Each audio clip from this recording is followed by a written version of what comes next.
Now, when he has the ball in his hand, he's a damn locomotive, you know, and every now and then down the field, he makes some amazing catches down Yes. the field over the top. Um, as far as the drops, now I'm not a person, I don't pay attention to drop rate or anything like that. Like I watch the film and I Hmm. watch the technique, and it's his technique is alarming Hmm. because too many times, even when he doesn't drop it, there's too many times on tape where he's double catching, Hmm. bobbling. In the NFL, those corners are not going to give you a second chance to catch that ball again. Right. You got to make sure that you snag that thing out the air. And um, obviously people are going to make that comparison with Quentin Johnson. Hmm. Um, and I think then just like Quentin Johnson, I mean, you turn on Quentin Johnson's tape, and there he can make some crazy catches too. Crazy acrobatic catches, and you see the same thing with Savion. Hmm. It just depends what his range is. Like yesterday, I'm listening to Mel Kiper talk about Savion in the back end of the first. What? Not on my watch. Not on my watch.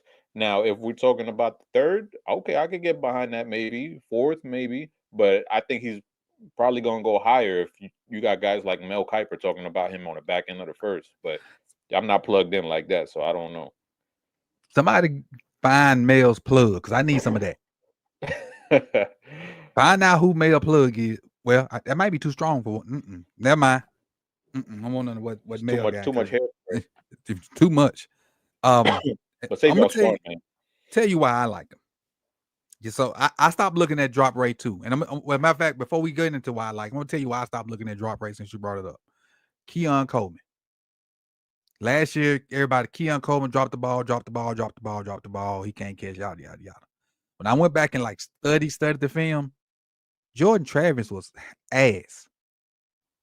And Keon Coleman made a bunch of attempts at passes he shouldn't have, which affected like his drop rate. So that's why I kind of stopped looking at it. Now, Savion, I do agree with you. He doesn't pluck the ball out of the ground 100%. I agree with you. But the thing I like about him is he is a big version of Debo and Cordero. And like you started off with, you don't have if you're drafting him to be your number one guy, it ain't gonna happen. You're setting yourself up for failure. You're setting him up for failure. If he can come in and be a complimentary piece to something you got, that could be a heck of a complimentary piece. Because this dude, he was a former quarterback. So that's why you saw so many direct snaps to him. You saw him as an H-back.